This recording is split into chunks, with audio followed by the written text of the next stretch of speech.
Welcome back to the Digital Sleuth. Today, we are uncovering the darkest corners of the digital world and diving into a mystery that redefined what it means to be a criminal. This is a cybercrime documentary about a man who realized that the most powerful weapon in the world isn't a high-caliber rifle. It is a simple telephone.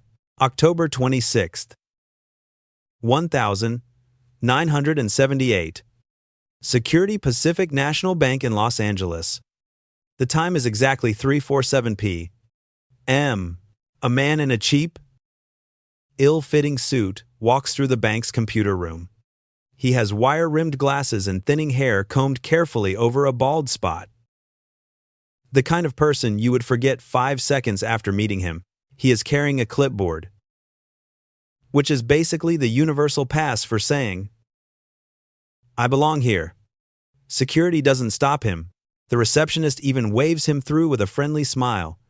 She says, "Hey, Stanley." Fixing the mainframe again, he just nods, offering a murmur that barely registers. To the bank, he is just Stanley, the IT consultant. But inside that computer room, Stanley is not looking at the IBM mainframes or the spinning tape drives.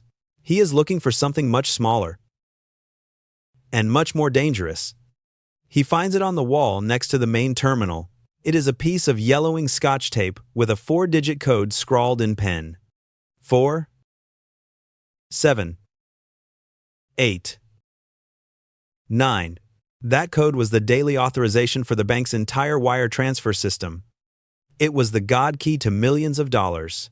The bank had spent a fortune on guards and high-tech encryption, but they left the most important password in the building taped to the wall for convenience. Stanley memorized it in exactly 3 seconds. He turned around and walked out. And by 4:30 p.m., he would execute the largest bank robbery in American history.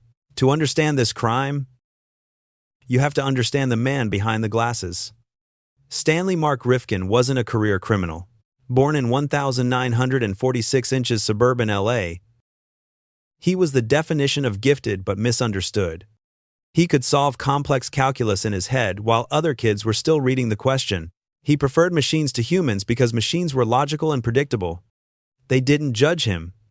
For Stanley, the digital world was a sanctuary. By the mid-70s, he became the invisible man of the corporate world. This is a recurring theme we see in modern internet mysteries. The person who is so overlooked that they eventually become a ghost in the machine. Today we deal with dark web scams and complex phishing attacks. But back then the network was just the telephone system and the Federal Reserve's wire service. Stanley realized something profound.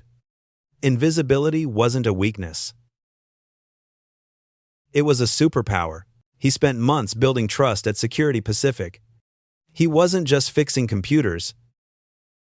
He was studying the humans who used them. This is the foundation of what we now call social engineering. Stanley was essentially a live phishing attack.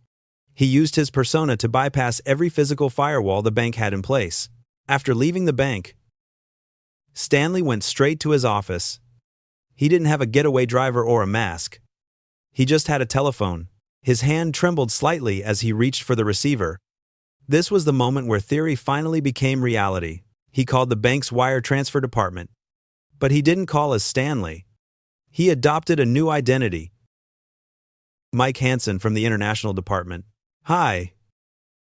This is Mike Hansen," he said in a steady voice. "I need to process a transfer." The operator didn't suspect a thing. The woman on the other end asked for the authorization code. Stanley didn't hesitate. 4, 7, 8, 9. There was a half-second pause while she checked the digits. "Verified," she said. "What is the transfer?" Stanley requested a transfer of $10,200,000 to an account in New York. The operator typed it in without asking for any further verification. The call took less than 4 minutes. $10 million moved instantly. Stanley had done it all with a rotary phone. This is the direct ancestor of modern business email compromise. Today, attackers intercept emails to swap wire instructions. But the human vulnerability remains the same. Stanley had a massive problem. He knew the bank would eventually find the hole in their books. He needed to launder the money fast. He needed something portable and untraceable. He chose diamonds. He flew to New York and then boarded a flight to Geneva, Switzerland. Moving faster than the bank's own auditors, he met with representatives from the Soviet State Diamond Export Company. It was the height of the Cold War. An American IT guy using stolen funds to buy Russian diamonds. He purchased 43,200 carats of high-quality diamonds.